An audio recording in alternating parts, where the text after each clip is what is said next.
Assalamualaikum warahmatullahi wabarakatuh. Halo semuanya, perkenalkan saya Mardiana Siregar, apoteker ahli pertama yang bertugas di RSUP Jayapura. Saat ini saya merupakan peserta Lasar CPNS tahun 2025 dari Angkatan 2 Kelompok 2 BBPK Makassar. Hari ini saya akan menceritakan tentang kegiatan Learning Jurnal hari kedua mengenai isu strategis kontemporer. Saat ini masyarakat dan pemerintah dihadapkan pada berbagai isu strategis kontemporer, yaitu tantangan dan peluang yang sedang berlangsung dan berdampak signifikan terhadap kebijakan publik. Isu-isu ini mencakup berbagai aspek mulai dari sosial, ekonomi, politik, hingga lingkungan.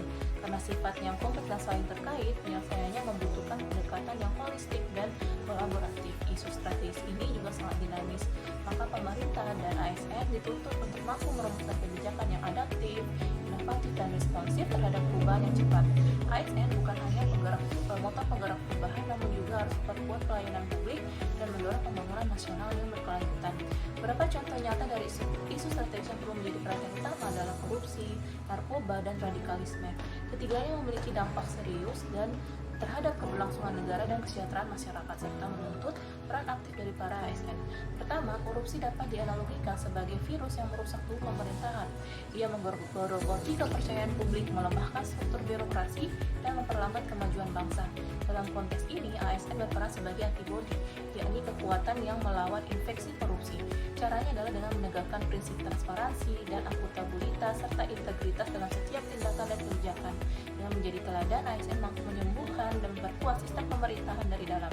Kedua, narkoba adalah racun sosial yang dapat menghancurkan kehidupan individu dan komunitas. Dampaknya tidak hanya merusak kesehatan, tapi juga masa depan generasi muda dan ketahanan sosial bangsa.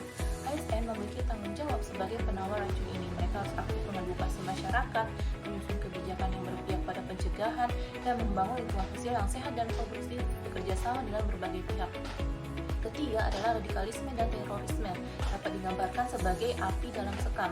Ancaman yang tersembunyi dapat memicu konflik dan perpecahan, di mana ASN berperan sebagai pemadam kebakaran, yaitu pihak yang mencegah penyebaran ideologi ekstrim melalui promosi toleransi, dialog, dan nilai kebangsaan.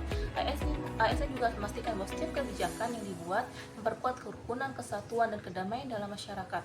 Selain itu, dalam sesi sinkronos terdapat tugas berdiskusi mengenai isu-isu yang lagi berkembang saat ini. Kemudian kami presentasikan dalam analisis AKPK, itu aktual, kelayakan, problematik, dan kelayakan.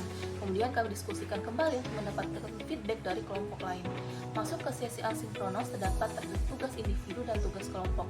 Tugas individu merupakan tugas membuat analisis isu dan jurnal harian, sedangkan tugas kelompok membuat analisis isu kontemporer berkaitan dengan tema pengelolaan konflik kepentingan tentang kesehatan. Demikian jurnal harian yang saya lakukan dalam Lasar hari kedua ini. Terima kasih sudah menonton.